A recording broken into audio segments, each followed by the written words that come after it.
Sana. We're live. All right, we are live. Hello, world. Welcome to the Festival of Storytellers. We are very excited to have you in this segment of Author of the Hour. My name is Robert. I will be moderating this session and will be featuring Kennon Keith, our Author of the Hour. With me is Ryan Mindo. He is with Orange Digital Technologies. And Hey, hey, before hey. else, yes, thank you. For anything else, I just like to welcome everybody again to this Festival of Storytellers. It's a virtual event. It's one of a kind. It brings authors, storytellers, and everybody who loves books virtually online and interactive. And we'd like to congratulate Readers Magnet for holding this event. And we're thanking as well every author that has participated and all of you who's tuned in either on YouTube, on Readers Magnet's page or on Festival Storytellers website. Thank you very much. I will be talking about our featured book, The Bullying of Natalie Cordova. And with me is the author, Mr. Kennon Keith. I will give you, sir, the stage to introduce yourself and say hi to our audience. All right, thank you very much, Robert. My name is Kennon Keith, and I am the author of The Bullying of Natalie Cordova. It's an honor to be here, and I thank you, Robert, and you, Ryan, for hosting this event. And I also thank Reader's Magnet for taking a chance on me and getting this book out there. I know some people who have read it, and those who know me and have read it never quite looked at me quite the same because I'm a little different from what the story entails. But I look forward to speaking to it. So thank you for having me. Fantastic, fantastic. And for the rest of the audience out there, I'd like to start with something that I got from Ken when I was talking to him earlier in his profile. The story is about, and it's about being every word having a purpose, every decision having a reason, and every character having a destiny. And so we'll expound more on that in this conversation. Such a very dynamic and gripping story from one of our awesome authors. Marseille, Ryan, I will be giving you the time to introduce yourself as well. All right. Hey, hey, hey, you guys. YouTube there. This is Ryan. I'm the associate manager for Orange Digital Tech. So, what we do is we specialize in ushering readers, followers, searchers on internet and get you found over the internet. So, it's a World Wide Web, and we'd like you to be found. We got Ken and Keith here today, and pretty much he'd be talking about his book, I guess, and we'll see if we could, get something or learn something out of this discussion today. And you're absolutely correct. The story is as fascinating as it is a couple of years ago, currently, and I'm sure in the future. And we've had some time to get comfortable with each other, and we were talking about it. Such a beautiful story. And so for our audience out there, while we go through and let Ken share the story to us, I'm inviting all of us to reach out, put that message out there on YouTube or on our website, interact with us, and we will look at your messages and we'll give our author the chance to respond and interact with you. For all of us, we're here. Let's be on mute when we're not speaking, and let's just go and have fun and enjoy this session. And so, Ken, I'd like to start first with the story behind the story, which is the storyteller himself. And I think our audience would like to know how you got the passion for writing, sir, and where did it all start? Well, to know about me, I have a very hyperactive imagination, so to speak. And what I discovered with writing is it allowed me to put that imagination to words and to be able to better visualize it and verbalize it than I ever could if I were to just speak to someone about it. If I were to speak to someone about it, I'm just rambling and sounding crazy, and you probably put me in a mental institution. But writing allows me to put those words to paper to make much better visualizations of those. As it pertains to the story, I was kind of an odd kid growing up. Like a lot of kids in America and across the globe, I was not exempt from the perils of bullying, especially in my middle school years. We moved around a lot initially when I was young. My parents weren't military, but my dad had many opportunities. that he pursued. God rest his soul, the greatest inspiration and greatest influence in my life ever. My father, I love you, Dad. He moved us around. When we were born, I was born along with my sisters in South Central Los Angeles, and fortunately, we were not there long enough for it really to get its hooks into us. Everyone knows about the gang mentality and lifestyle out there, especially back in the 1980s. So my mom and my dad worked their tails off, and they got us out of that community at a very young age. We finally settled into where I grew up, and elementary school was, every kid's elementary school. I made friends, played with them out in the schoolyard, hung out with them on the weekends. Um, Being a young black kid, I never thought too much about race. There were some racial slurs, but I was brought up to not let that affect me, so I never dwelled on them, but I heard them every now and then. Once I got to middle school, however, that's when, how do I put this? Kids start trying to establish that social dominance, that social pecking order, so to speak. And I never pursued that. So I was looked as a kid who would never, when, that would never poke back, when provoked, never gave back. It was just, okay, well, it's not worth my time to try to make a comeback on this person or throw back insulting words. But unfortunately, when you take that mindset, it just gets piled on and piled on and piled on and piled on. My middle school years were very rough with the taunts and the insults and the physical threats and the name calling. It got very rough and affected me very deeply. Fortunately, I was blessed with good genetics. By the time got to high school, I got tall and big, and that all stopped, and I started playing football. So fortunately, that all minimized, if not completely stopped, when I got to high school. But the memories of it lingered, and they would sit and they would stir and they would stew. To honestly, I never really got over that. It stuck with me. It affected my self image. It affected the way I think of myself and the way I think of others around me. So as that pertains to writing this book, like I said, I have a very vivid imagination. And I discovered I really enjoyed writing when I was in high school. It, uh, your English lit teachers, your history teachers, they all give you writing assignments that you have to do. Some stories you have to break down and deeply analyze. One story that sticks out of my mind was by Edgar Allan Poe, the Mask of the Black Death, I believe it was called.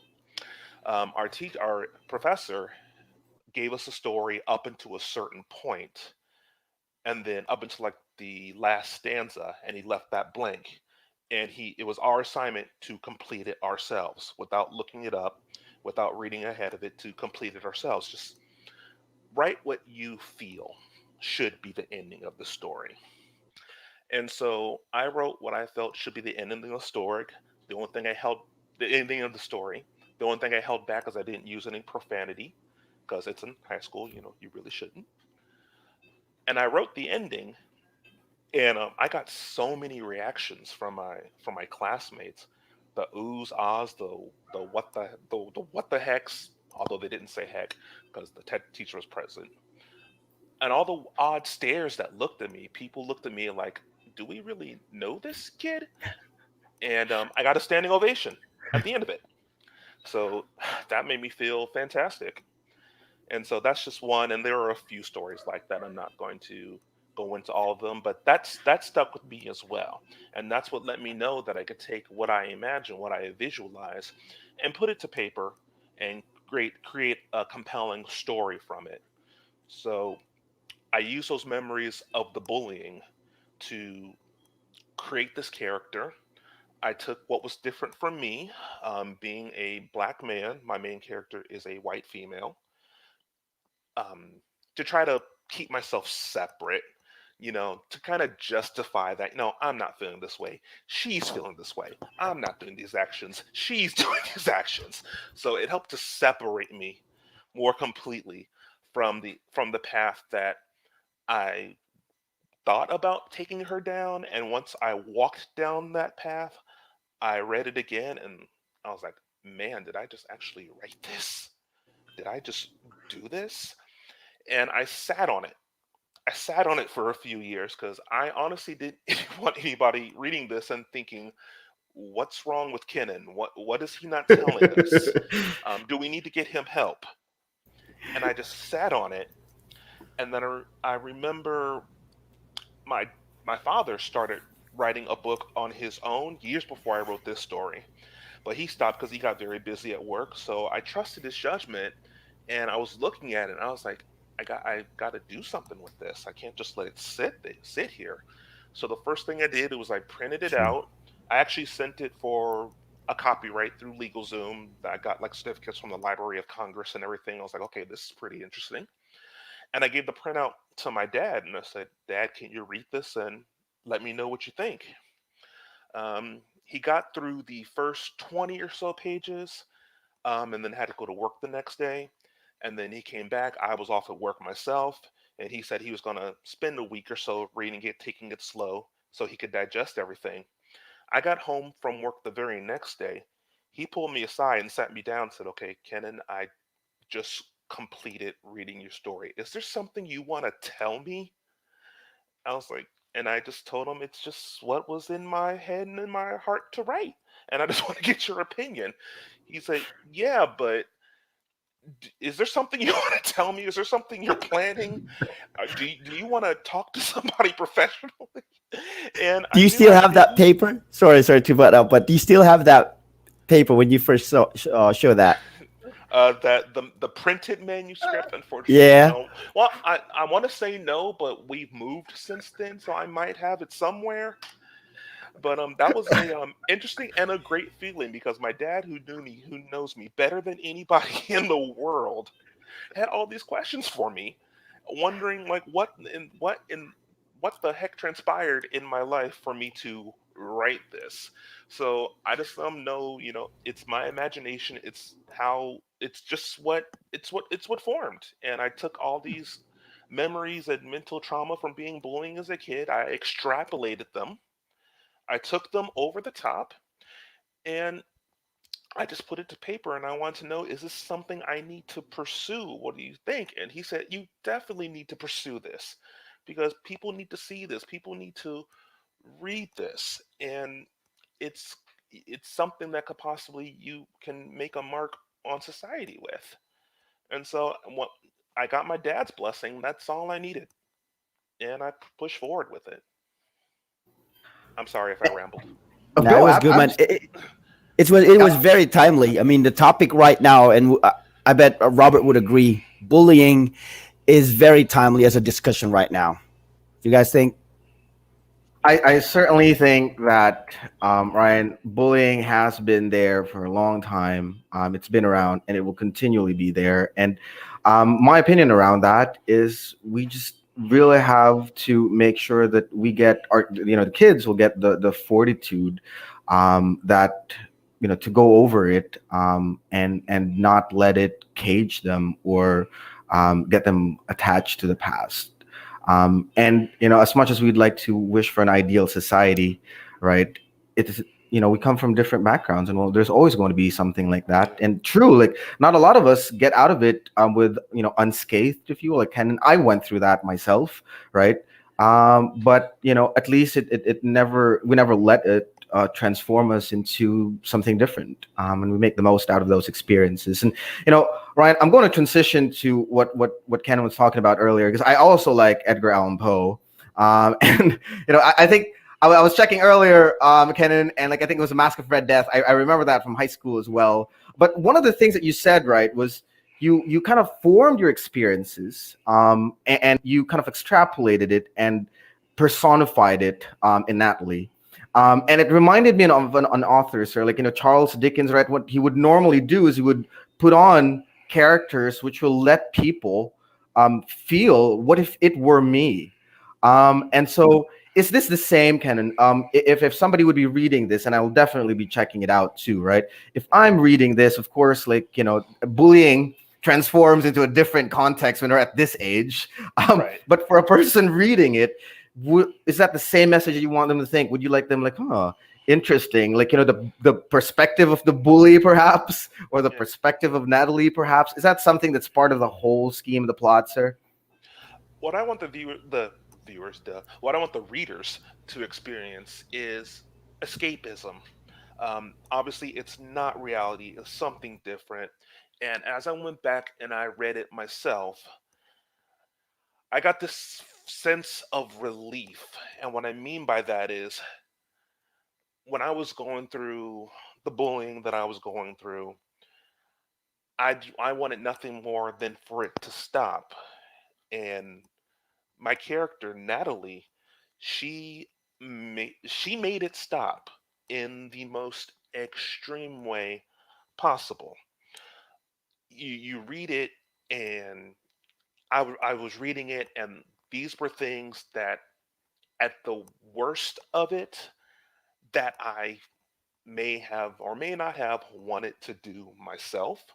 But with the upbringing I had, I knew that I not only that I couldn't, but I wouldn't. There are certain lines that I'm just not going to cross. But the great thing about writing is you can cross those lines in the story. So not only did I cross those lines, I danced on them, I jumped over them, I went back and jumped over them again. I crossed them over and over and over again. I might even set up a picnic table and had lunch on the line before I crossed it. So there was nothing left behind. And what I want the reader to get from this, because it's a story of Natalie, yes, but it's also has the deeper meaning with the story of her bullies, as the actions of their past have followed them. Their chickens have come home to roost. The demons of their actions, and in the case of one of them, her inaction has come back to settle the score. And that's what I want the reader to experience. It's not just a young girl, a young woman her getting what she feels is her release from the bullying situation. These bullies who have tormented this young girl for her entire life up until this point, you don't just get to walk away from your actions. Your actions have consequences. You can't just drop the past and walk away, wash your hands of it, and say, okay, I'm done with it. Every action has an equal and opposite reaction. And so you can't just walk away from your past and expect to walk away unscathed. Natalie was not unscathed, so therefore they will not be unscathed. And while the story is extreme, the underlying message is just that you can't always escape your past. Your your past actions will have repercussions. So you need to consider your direction, consider your actions very carefully, because you never know what those repercussions could be.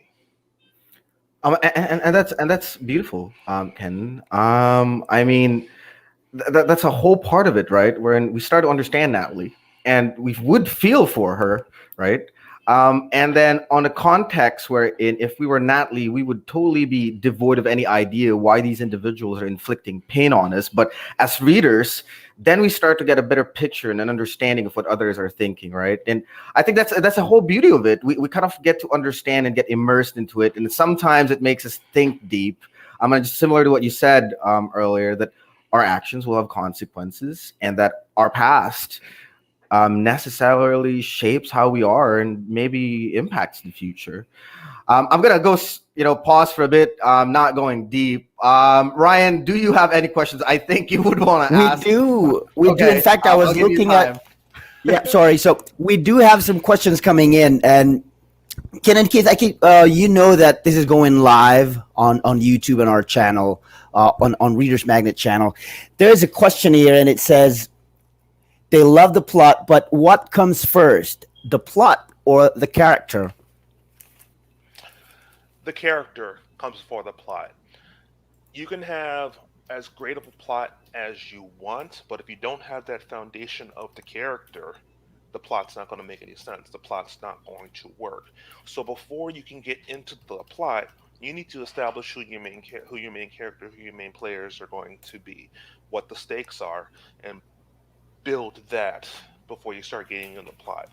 And that can either be a long novel or a short story, either way. You need to have those solid characters built in first, in my opinion.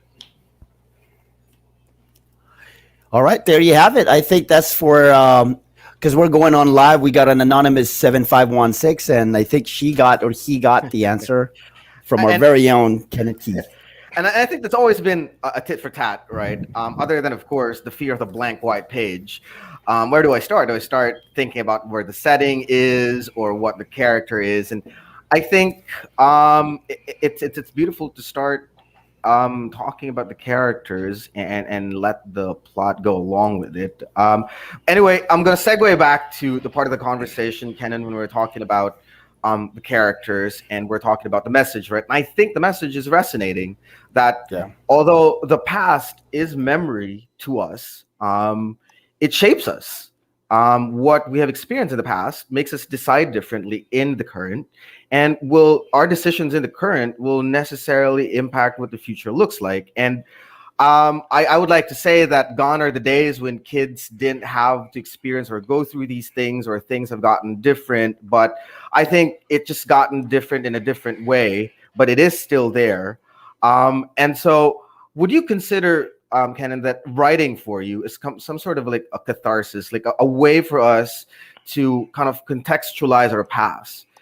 Make amends with it, if you will, or try to understand it better and kind of get that feeling that it is just right that I didn't act this way because it would have had led to that or something. Is that part of what you were thinking of when you were coming out of the story, or at least maybe when your dad asked you if everything's all right with you after reading the manuscript? Writing can be so many things. Writing itself, the activity, it can be a teacher, it can be a healer, it can be a mentor, it can be a revealer.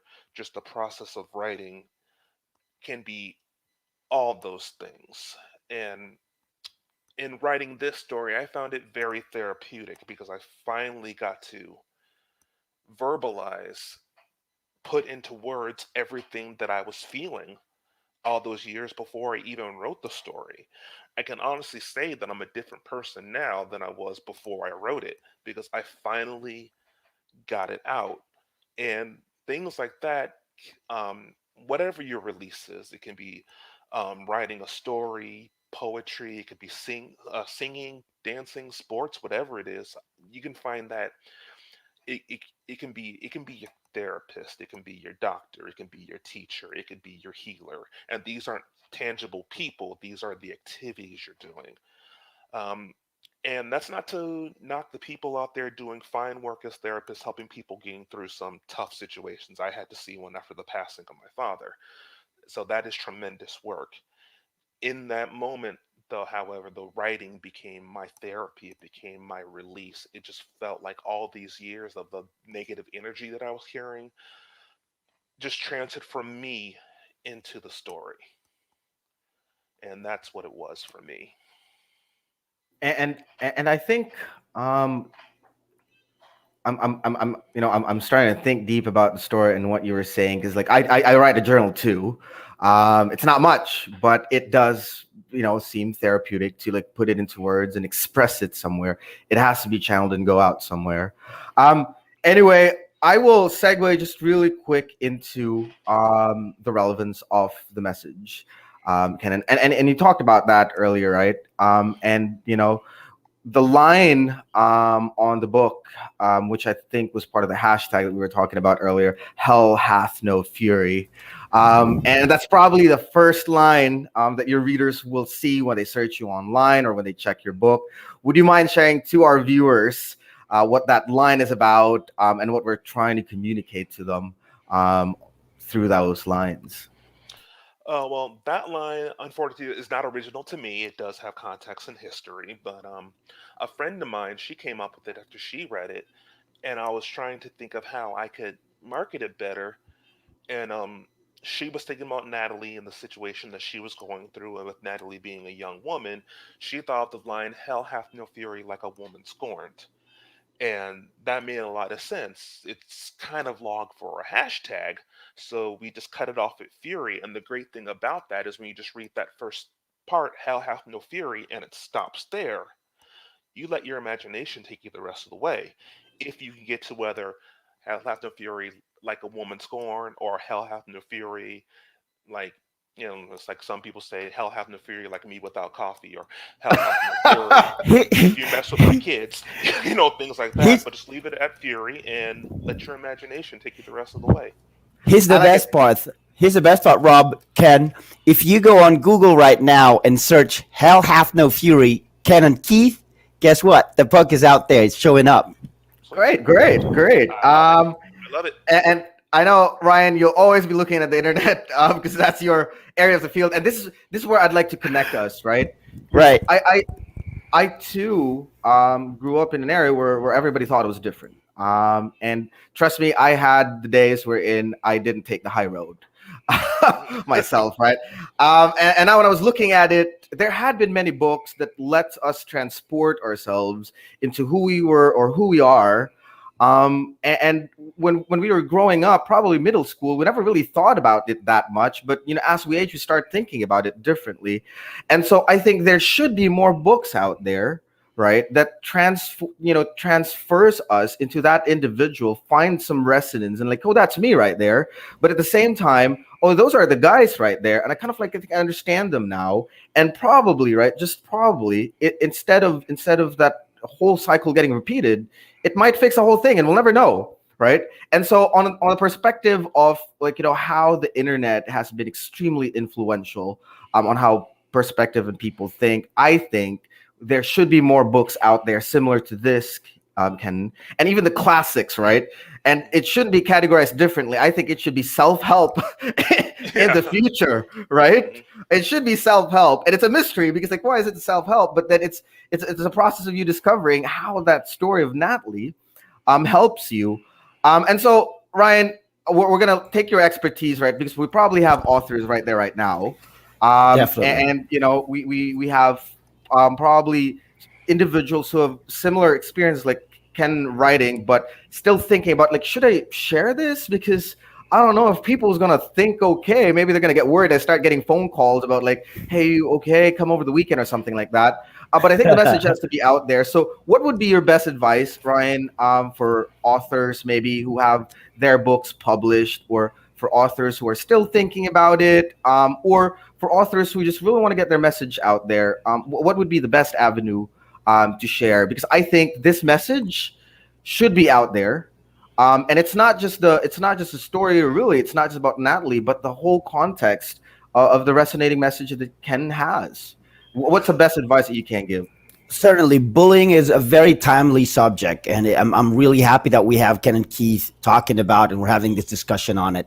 Now, to answer the question about authors out there, how I think what you're asking, how they would get their book out there, is that what we're trying to ask, Many things, really. Like, so Ken has got this book out there, right? right? And I'd have to say that we should get many more of the same message. And I know that we'll segue shortly about what Kennon's working on, and we'll give him time to like give us Yeah. a thrilling detail about it. But what can authors do? And what are some of the things that's a good best practice maybe to spread the message out there? Given that And this, Reader's Magnet is doing it right now, right here, right now. We're going live. Mhm. Word is going out there. Reader's Magnet is doing it. And my advice for a lot of authors is find avenues where you can get your book to be in front of people's desktops, Mhm. Mhm. mobile phones, and then connect it with certain phrases that you want to be found. So you might want to talk to your publisher. Hey, I'd like to be found on a phrase called "Hell hath no fury," and then put my name on it. Certainly work well with Ken and Keith. Again, go on Google and search it there. Okay, that's great. That's great. That's great. And I'm saying this coming off from experience, and not a lot of us welcome that experience. Not a lot of us contextualize that experience, and I think if we don't, it kind of impacts our adult life, and that's something that we can't afford just yet. And since we were talking earlier, sir, about um, another literary work that you're working on, would you mind giving some of our viewers a bit of an idea, a teaser, maybe? Of what that is about. Well, that one, and again, thanks to Reader's Magnet for reaching me on this one. Natalie's story continues. It doesn't end with her bullies as she goes through her journey. There's there's a there's a deeper layer that she discovers as to why she has this self-image about herself, why she felt she was never good enough, why she why she grew up thinking she was doing the best she could, but not having any support there to bring her back up. Everyone needs someone to uplift them, whether you're being bullied or not. And Natalie had no one. And at the most base level, there's your family, and that was not even there for her. So as she digs deeper into her psyche, not psycho, although psycho's a good word. As she digs deeper into her psyche, she realizes, okay, the bullies are dealt with, but my work is not done. So we're taking her to her next phase, so to speak. In writing this story, as I said before, I crossed lines, I danced on them, and so forth. This second story, I took the lines again. I did all the same things, and but this time I burned the lines as well. Like there is no line. Just go. Just do it. And it's a continuation of a story, and it goes deep. Now I'm It strikes at a chord that that people will probably see coming, but how it comes, it's gonna hit them. Really, it's gonna hit them. That's very interesting, very interesting. And you know, Kenan, a lot of us see things coming our way, right? A lot of us have already experienced it. But then again, I'd like to say that not a lot of us really give much time to process that whole thing, right? And I think what you're doing here is you're allowing readers to understand that it's, you know, the life of Natalie, the individuals in that plot are not entirely removed from us, nor their experiences. Perhaps the only thing is that we're giving them the experience, right? Wherein, what if I did this because I can't, right? And see the potential consequences and the outcomes. But I like it what you said about Natalie, about self-image, and about not being good enough. And I'm going to touch on a little bit of a sensitive topic right here. You know, when the social media platforms started to go up, right, the whole thing about self-image had changed. I mean, I think when we were in school, self-image was about family, friends, and, you know, your buds in school, right, or your sports or your hobbies, and that kind of was it. I mean, we could include the fashion, right? Sure. But now it's different.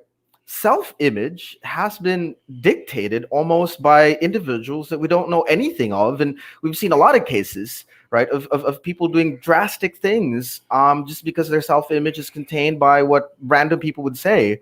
And so do you think, Kenan, that, you know, the young individuals and maybe people our age today whose self-image has been, like, you know, thrown back and forth could find some sense of therapy and, you know, strength around the plot and the story as you weave them? When it comes to the internet, I think it goes without saying you got to take the good with the bad. Um, it's great with the internet makes this conversation possible. Um, so that's good. It's moved businesses. It created major corporations. It's lifted people out of poverty. It's given people purpose. It's given people ways to find new ways to define themselves. And that's just some of the good. That's a microcosm of the good that it's done. But you also got to look at the negative side that it's brought. Going on with the topic of bullying, cyberspace gave way to cyberbullying. Now people who it went from people who would see you and know you on a daily basis, they would find things to pick apart about you, and you have to deal with that. Now people who have no idea who you are, know nothing about you, they will still get on that bullying bandwagon because it's cool, it's fun, it's the funny thing to do. Let me go on Twitter and tell this person about his mama. Just completely anonymous. Now there's no face. Now there's no consequences. Now there's no limit as to what people do now in with cyberbullying as it occurs online. Um, Is cyberbullying, is cyber, oh, sorry to cut you off, but is cyberbullying be your next book? I mean, your next plot for a book? Because, right, we got bullying of Natalie Cordova, and now that we're talking about the transition from, you know, to the cyberbullying or internet bullying, is this something that you've been, you know? It's been something I've been thinking about. Not in the next step of her story, but it's definitely something I've been thinking about because that's obviously been the next elevation of bullying. So it's been something I've been thinking about. How can I incorporate that into maybe another story, maybe another character who needs to Yeah. find his or Yeah. her strength or revenge, one of the two. They can be mutual or mutually exclusive. It doesn't matter. But yeah, it's definitely something that I think about, and it makes me very careful about what I post online, not necessarily Mm, about myself. yeah. If someone posts an opinion that I don't like or I don't agree with, how far do I want to go into it before I'm seen as one of those cyberbullies, before I'm seen as one of those jerks or one of those trolls online? I despise people who are just online jerks and trolls and cyberbullies for no reason. And at the same time, if I'm putting a comment on there and in the moment I hit send, I can be viewed in the same thread as one of those trolls or jerks or cyberbullies. If it's one of your friends, I see my brothers on Thursday. If he posts something I want to rib a little bit, it's fine. It's cool. We're family. But if I see a post that somebody put and it's an opinion I don't agree with, and I think it's a downright dumb opinion, and it makes me have certain concepts of this person, one, is it really worth my time to post a rebuttal? And two, if I post what I really want to say, now I'm a troll, now I'm a cyberbully, now I'm one of those guys that I utterly despise. So it makes me very careful about what I put out there online. My own opinions, I'll post them. People can post whatever they want. I really don't give a rat's patoot. Excuse me. But when the context of what I post in response to somebody or give my opinion about somebody or a certain topic, it really makes me consider, how am I going to be viewed if I put this out into the world? So I keep a lot of things to myself when it comes to posting online because I just don't want to be seen as one of those trolls, one of those cyberbullies, because cyberbullying in effect, in essence, can be worse than the in your face bullying. Because at least if it's in your face, you got a name, you got you got someone who at least has the guts to do it to your face. Now online, you're dealing with a bunch of cowards, but words online can cut very deeply if they're aimed properly and they're utilized correctly. Um, when I was a kid, it was sticks and stones might break my bones, but words will never hurt me. Yeah. That was before anybody knew of the internet, and now words hurt a whole lot. True. True. Visually even. Yeah. Oh yeah. Yeah. And going to that part, right, wherein 'cause earlier we are talking about self-image, right, and how in the formative years, Oh, I self-image forgot. is I always about forgot to talk opinion. about that. I No, forgot to no, talk it's about that. fine My mistake. because like I think that how we grow up helps create that self-image. And earlier you were talking about like social media and how this cyberbullying and all that also affects self-image, right? Can and is there something in the story that you're plotting right now, or you're weaving, wherein people who kind of are only taking the perspective of what social media or the internet thinks about them to find their own sense of social of self-image? Is that probably something that's going to be part of your story, like how to get that self-image and the transformation of Natalie Cordova into something that will resonate with people who probably has the same challenges? Well, image does play a key role in this next story coming up. In the area that she pursues her next journey, there are more characters involved that in today's world would be known as influencers. So, hmm. Influencers. Fumbled on the English. I can't speak English right now. I apologize. Um, that would be considered influencers and the effect that they have on people, and the just utter fakeness that you see from people online. Um,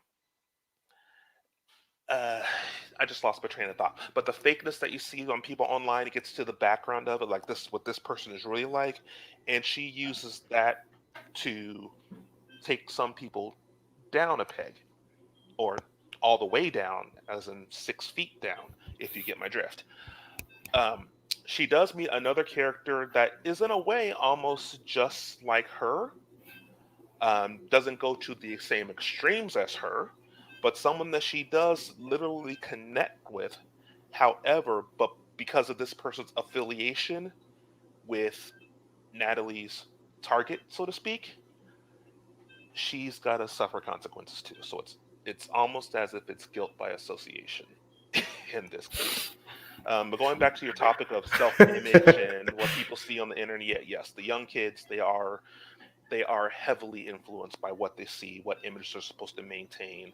Um, and I had some of that growing up too, less online because the internet was in its infancy when I was a little kid, but still being, and I hate using race as an animus, but I have to at times because growing up in the late 80s, early 90s, there was a certain expectation of how a young black man was supposed to act, what he was supposed to think of, what he was supposed to do, what he was supposed to like. And I checked none of those boxes.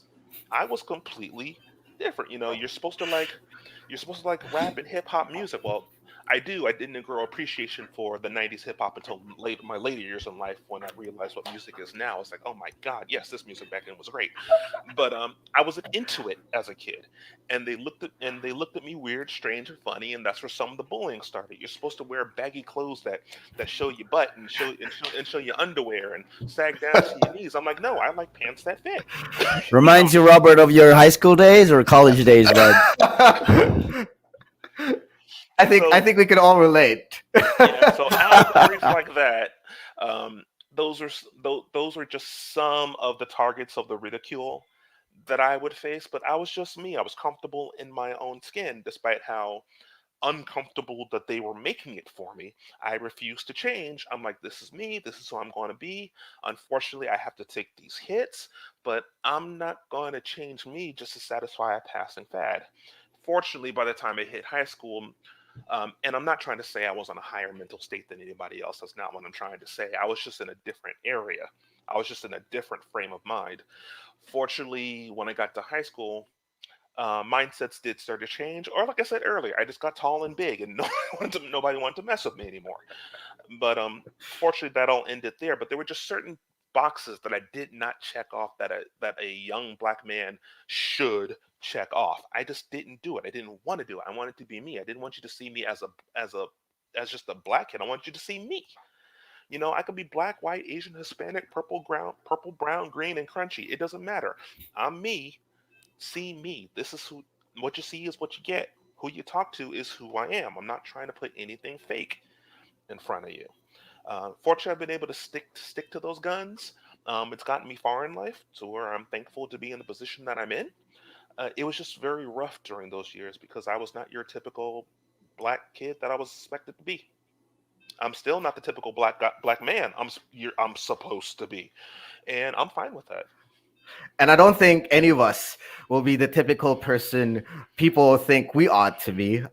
There's very few of that, I suppose.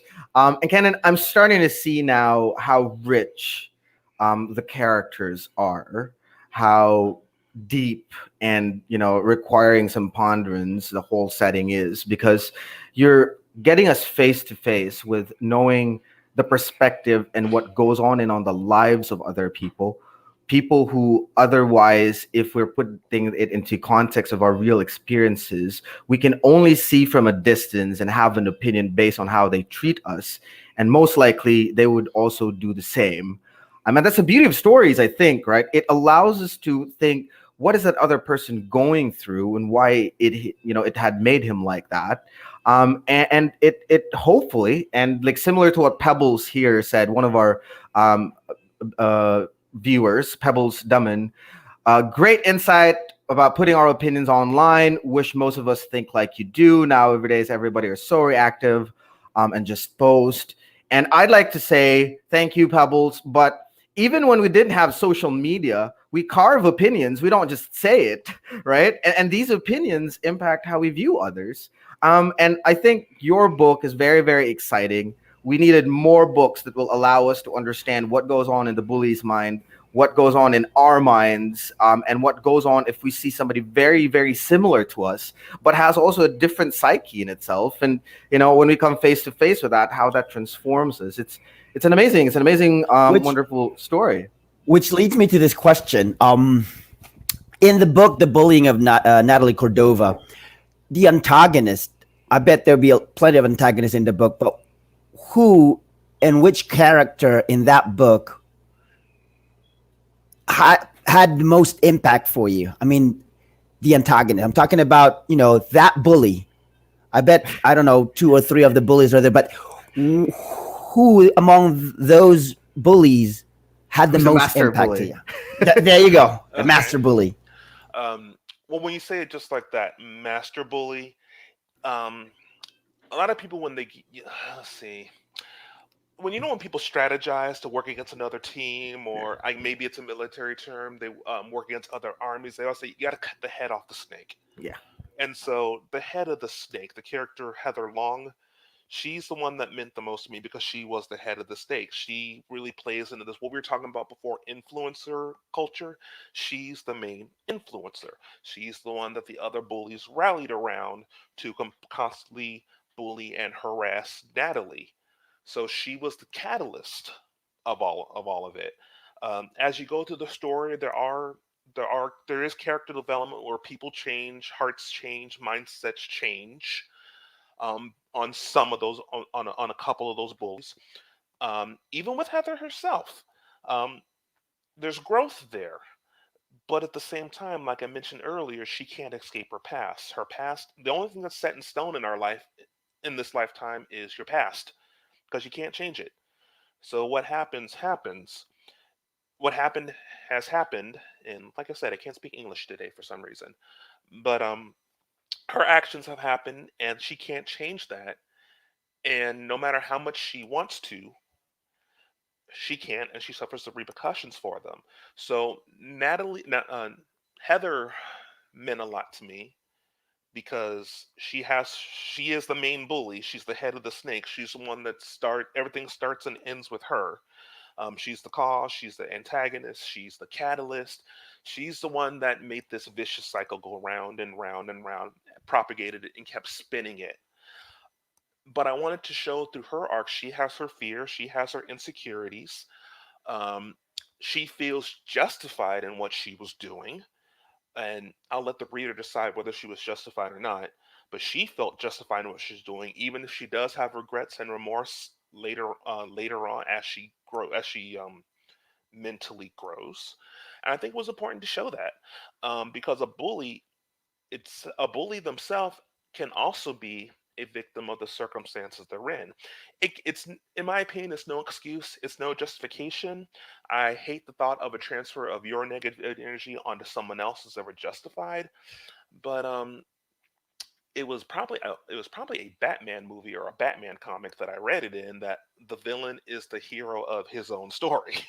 So to Heather's own story, she is the hero. So it's that reconciliation that she goes through before the hammer comes down on her. But I would say she's the one that stuck with me the most. Um, had no regrets writing what happened to her because you know once you read it, I think you'll be kind of satisfied with what happens to her. But yeah, I would say answer your question that Heather Long was the one that stuck with me the most. And going to the topic about Heather, right, being the head of the snake, and necessarily Heather kind of like being the victim of the same situation, and it transformed her as well. She became like that. I think as we grow older, Kenan, we take some of these things as a kid, and unless something crucial happens, that would probably think the same way, and probably on a different context, it comes out in our lives, and we'd change, or we would stay the same. And so now this takes a whole story into a different context, right? Because there's growth, there's coming to terms with things, there's changes in the societal backdrop, and everything, and it just gives us a whole slew of a new paradigm of the story, which makes it very, very exciting. And I'm glad you asked that question, Ryan, because I think you too have had somebody who wasn't very nice to you and was the leader of the pack. I mean, for boys, it was always like that, right? And maybe some of us like totally split ways high school or didn't see each other again, but we'd see each other on, I don't know, when you go to the communities and all that. And you'd see them as the nicest individuals there are. And for some reason, you would know that that changed. That change affected that person, and you don't probably feel the same way. And I'm really hoping that Kennon's message gets out there, and we read it not just as a story itself, but we find some resonance in that story because this is taken from experiences. It touches sensitive topics. It contextualizes some of the things that we'd rather not want to think about, because sometimes looking at ourselves in the mirror and contextualizing it and putting it in different perspective can be can be an extravagant amount of time and sometimes strenuous. But this book makes it entertaining, captivating, and gripping at the same time. My last few questions, I think, Kennon, was how do you is there a particular day when you start writing? Is this like a rhythm for you? Do you find a specific time, or have you created a calendar? Because, sir, it's just deep, and sometimes, like, I'm not sure if it just happens any time in the day. But when you find the inspiration, do you just sit down and write it, or do you have an actual cadence to write down and write something? Oh, in the case of Natalie and her story, it honestly hit me like a freight train. I was sitting at work. I was working at a law firm at the time. It was very tedious work. It was work I was glad to have because every time I have a job, I'm like, I'm glad I have work because there are many people who don't have a job. So I was putting my all into it, and I was doing some filing, some record keeping, and so forth. And my mind just tends to wander. Once I'm in a groove, my mind just wanders. And that childhood trauma from the bullying bubbles up every now and then. But in this case, it just hit me like a freight train where I had to stop what I was doing and and the brainstorm session began right there at work. With apologies to the law firm I was working at, there was about 3 or 4 hours I wasn't doing your work. I was working on you, and I just started typing up ideas.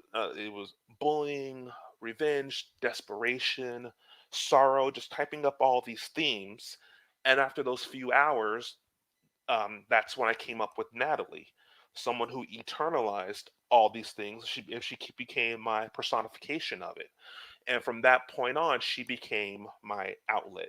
So it just struck me out of the blue, and I ran with it. Um, when new ideas come up, it's usually when I'm just relaxed. I'm chill. I do play a lot of video games, and that feeds into it gives you something to focus on, but then your mind does start to wander. A lot of times I'll be laying down, going to sleep. I have a problem turning my brain off. It'll just keep running. And sometimes I just get up in the middle of the night. I go to the computer, which is right next to my bed, and I just start typing ideas in. Um, I've got like 6 or 7 more stories lined up in my head outside of Natalie that I'm excited to write. I'm still putting the ideas and brainstorming, putting them together. One story I actually tried to share on Tumblr because a friend told me that was a blog posting social media. So I tried there, had a few people read and like it, which felt really good. But then when the first book got published, I knew I didn't have the time to keep going. So I actually deleted my entire Tumblr, but I still have the story here on a flash drive and I still add to it. So it's hard for me to put time aside to do it where I'm going to say, okay, from 5 to 7, I'm going to focus on writing and on the storytelling because I need the ideas to be fresh in my mind. And you don't just get there and you start typing. You don't just sit down and say, okay, once upon a time, this happened to this person and all was sunshine and rainbows. I had to develop the characters first, the plot, which direction I wanted it to go, give these characters personalities and backstories and purpose. And then every single scene was outlined. I can't say chapter because this book has no chapters. It's just story from the start to finish. It's not broken up by chapter. And I did that by design because a lot of people will use chapters as mental notes. I left off at chapter 49. I left off at chapter 13. Nope. Once you start, I want you to keep going until the end. And so every section was outlined, and I had about 30 or 40 outlines typed up, and then I had to put them in the proper order of which way I wanted them to flow. Once I did that, I read through the order of them, and then I read each individual outline about 20 or 30 times just to make sure I was certain that there was nothing I was going to change. And at that point, the story was essentially written. Now you just got to convert outline to paragraphs. And even in that process, you're still finding things change. Because no part is ever perfect, but at least when you get those outlines in, you've stayed true to your characters, you've stayed true to your plot, and it flows the way it needs to flow. Everything happens in its proper order, and you've gone through it 1,000 times. The writing part is the easiest part. But Here's even then, you never know when you're going to tweak a couple words here, change a setting. But that's how it goes for me. here's $1 million question for you, Kennon. Be ready. How do you handle writer's block? Well, before I answer that, give me that $1 million in Dogecoin, and then we can talk a little bit more about that. all Writers, you YouTube, all you YouTube listeners right now, whoever is chatting right now, here's your $1 million question. writer's block is it's the bane, and when it comes to me, when I hit writer's block, that means something's not making sense for me. Where if I don't know how to transition from within the story from one outline to the next, that means I've missed something. Something is not singing here. I've got a square peg that I'm trying to fit in a round hole, and it's just not working. And until I figured that out, I'm stuck. So when I get writer's block, I go backwards. I start reading everything I've written. I start reading it backwards. What does not fit? And when you find what doesn't fit, then you have to decide how you're going to make it fit.